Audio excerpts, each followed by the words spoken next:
Em novembro de 2006, Mário Mesquita é nomeado pelo Primeiro-Ministro para o Conselho Executivo da Fundação Luso-Americana para o Desenvolvimento. Mantêm-se Rui Machete e Charles Buchanan, sai Valente de Oliveira. Com Mário Mesquita entra outra açoriana para a FLAD, Gabriela Canaviras, que vai para o Conselho Diretivo. É uma nova etapa num processo que começa muito antes.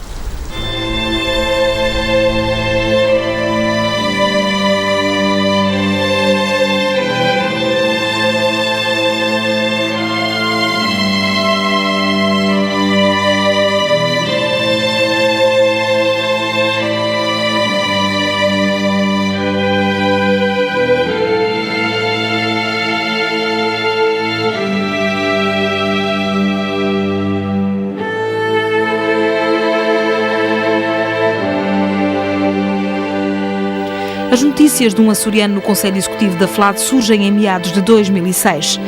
Em fevereiro do ano passado, Mário Mesquita, jornalista natural da ilha de São Miguel, com uma conceituada carreira no meio universitário e na imprensa lisboeta, é sondado pelo Governo da República sobre o seu interesse em participar na FLAD. Mesquita mostra-se disponível, mas até à sua nomeação oficial são muitas as notícias que vêm a público. O então Ministro dos Negócios Estrangeiros, Freitas do Amaral, começa a trabalhar com a FLAD numa eventual alteração dos estatutos da Fundação. Um dos objetivos é alargar o Conselho Executivo de 3 para 5 membros. Segundo fonte da FLAD, o processo chegou a estar bem encaminhado, mas acabou por não contar com o apoio dos Estados Unidos da América. Freitas do Amaral deixa a pasta dos negócios estrangeiros e volta tudo ao início. A nomeação de Mário Mesquita tarda e na região há quem duvide que se concretize. Uma dúvida que resulta dos anos em que a região tentou algo semelhante, mas sempre sem resultados práticos. Mota Amaral, enquanto presidente do Governo Regional, nunca conseguiu chegar tão longe. A nomeação de Mário Mesquita é para muitos uma vitória política de Carlos César. Uma vitória com duas leituras. Nos Açores, Mário Mesquita surge como uma nomeação do presidente do Governo Regional. Em Lisboa, Mesquita é uma escolha pessoal de José Sócrates. Apesar das especulações, a nomeação vem responder a uma aspiração com muitos anos. Uma presença açoriana na Fundação Luso-Americana. Um representante dos Açores na Fundação. No entanto, esta designação encontra um vazio nos estatutos da FLAD. Eu posso perfeitamente aceitar que haja pessoas que reflitam a sensibilidade, nesta hipótese concreta, dos Açores. Isso é perfeitamente natural. A representação é outra coisa. Isso significaria que vinha aqui para obedecer a instruções ou ordens dadas por alguém. Isso, numa instituição, não é usual, não é habitual e não é uma boa solução. Numa perspectiva de qualquer elemento que venha para o seio de um Conselho de Administração,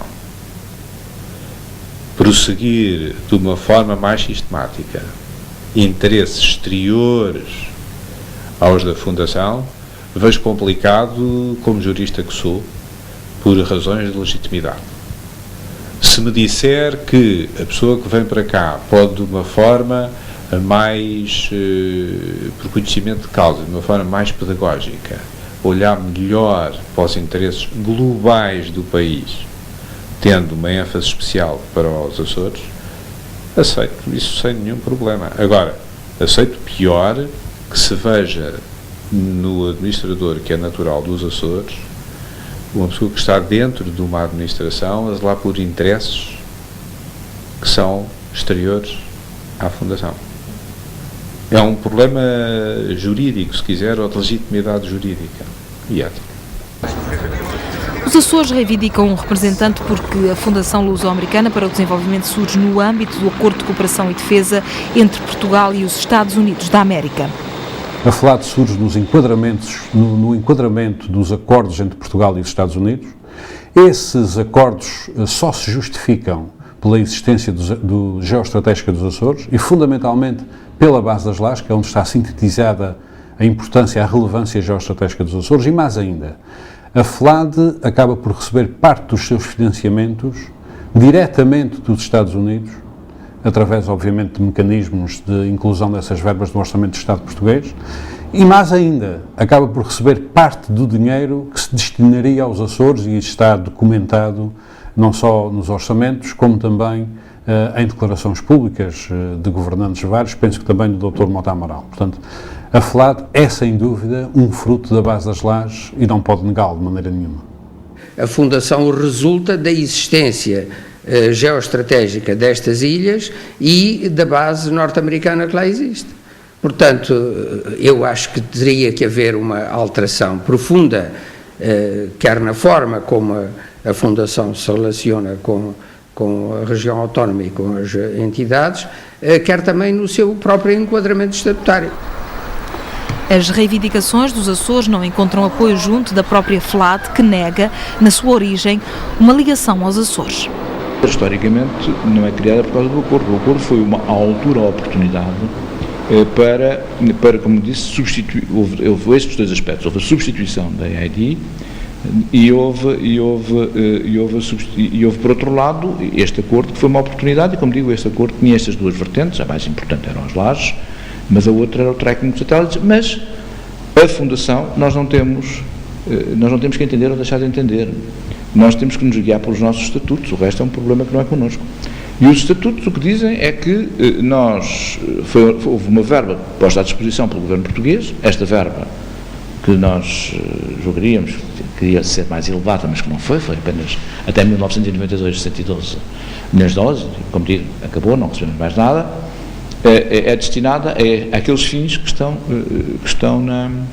nos estatutos e que são contribuir para o desenvolvimento económico, social e cultural de Portugal, o que naturalmente inclui também os Açores, inclui a Madeira e inclui a própria diáspora portuguesa, se nós entendermos que isso é importante para o desenvolvimento de Portugal, e nós entendemos que sim, designadamente nos Estados Unidos. Se não fosse a existência dos Açores e da base das Lajes, a pergunta que eu ponho é esta: teria havido Fundação Luso-Americana para o Desenvolvimento? É claro que não. Criada no ano de 1985, a Fundação vê os seus estatutos aprovados a 7 de março. Era Primeiro-Ministro Mário Soares, Ministro dos Negócios Estrangeiros Jaime Gama. Os estatutos são publicados em Diário da República a 20 de maio desse mesmo ano. Fica escrito que a Fundação Luso-Americana é criada como uma instituição de direito privado e utilidade pública no âmbito do Acordo de Cooperação e Defesa entre Portugal e os Estados Unidos. A FLAD tem por fim contribuir para o desenvolvimento económico e social de Portugal através da cooperação científica, técnica, cultural, educativa, comercial e empresarial entre os dois países. Nos estatutos estão descritos exaustivamente os objetivos da FLAD, bem como os seus órgãos e as suas áreas de atuação, e nem uma palavra sobre os Açores. Por diversas vezes, os estatutos da FLAD foram alterados, sobretudo no que diz respeito à orgânica, mas em nenhuma das alterações surge qualquer ligação aos Açores. Segundo os estatutos, a Fundação pode criar delegações ou formas de representação onde for julgado necessário para o cumprimento dos seus fins. É com base neste artigo que alguns açorianos também reivindicam uma delegação nos Açores. Acho que fazia sentido. Até cheguei já a propor que a própria sede da FLAD fosse transferida para os Açores, de modo a que ela concentrasse os recursos que dispõe, são poucos, não estou ao corrente, numa cooperação entre Portugal e os Estados Unidos focalizada nos Açores. O nosso arquipélago é uma peça-chave do relacionamento luso-americano, desde o princípio, desde a fundação dos Estados Unidos da América. E o estreitamento desta presença açoriana no âmbito da FLAD seria extremamente vantajoso, corresponderia ao reconhecimento de que os Açores e os açorianos, fixados na América ao longo de tantas gerações, contribuem muito ativamente para o conhecimento mútuo e para a cooperação e o bom entendimento entre Portugal e os Estados Unidos da América. Sendo a FLAD um instrumento de cooperação entre Portugal e os Estados Unidos, sendo que essa cooperação tem por base a existência dos Açores como entidade geoestratégica, penso que faz mais sentido do que nunca reivindicar uma delegação na FLAD nos Açores, e particularmente na Ilha Terceira, e mais particularmente ainda na Praia da Vitória, portanto à volta daquele elemento que lhe dá sentido, que é a base das Lajes. Porquê? É porque Se a FLAD tivesse uma delegação próximo da base das Lajes, para já talvez percebesse de onde é que vem a sua origem. E a sua origem está ali. Depois, talvez percebesse que para a FLAD existir, há uma base militar que traz consequências, algumas positivas e bastantes negativas, e que se calhar essas consequências podiam ser minoradas pela atuação desta instituição no terreno. E depois, a partir do conhecimento desta realidade, certamente que a FLAD conseguiria apreender uma outra dimensão dos Açores e certamente motivar-se para apoiar o desenvolvimento dos Açores, porque a FLAD continua a ser uma fundação de desenvolvimento.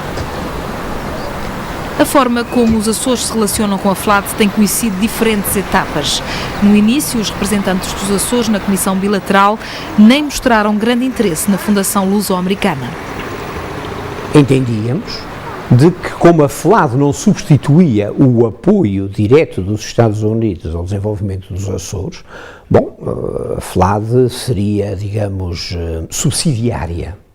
Uma vez que, passados alguns anos, se tomou a decisão política da parte de Portugal de reverter a favor da FLAD como reforço das capacidades financeiras da FLAD, as tranches que faltavam até ao fim do tempo que estava entendido da vigência do acordo e que em princípio seriam a favor dos Açores passadas para a FLAD, é óbvio que essa decisão pressupunha que os apoios ao desenvolvimento dos Açores se fariam através da FLAD.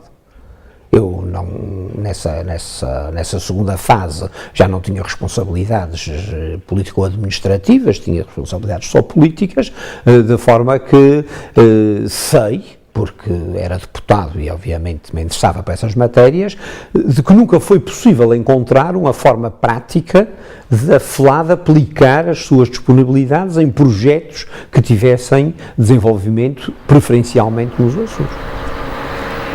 À medida que os Açores vão perdendo contrapartidas do Acordo de Defesa e Cooperação, os interesses vão-se voltando para a FLAD, que surge para a região como um instrumento de financiamento.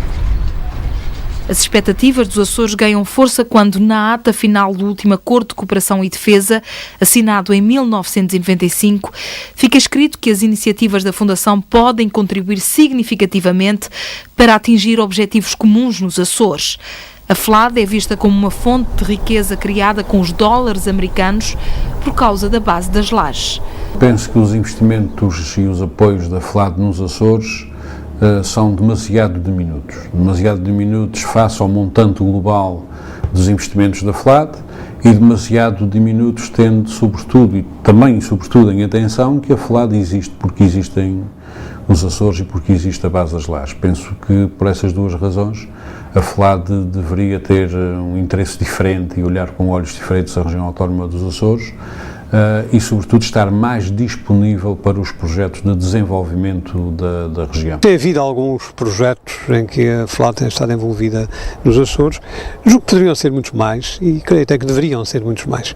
O que é preciso mudar é a política interna da orientação da FLAD e partir do princípio que a sua primeira prioridade deve ser o desenvolvimento da região autónoma dos Açores. E o resto deve ser um acréscimo, quer dizer, o contrário daquilo que tem acontecido. No ano da sua criação, a Fundação recebe 38 milhões de dólares, uma verba que deveria ser anual. Nós estamos muito contentes, Sr. Embaixador e eu, porque hoje acabamos de criar em Portugal a segunda Gulbenkian. O otimismo do Ministro dos Negócios Estrangeiros na altura da criação da FLAD não se viria a concretizar. A partir de 1992, a Fundação deixa de receber dinheiro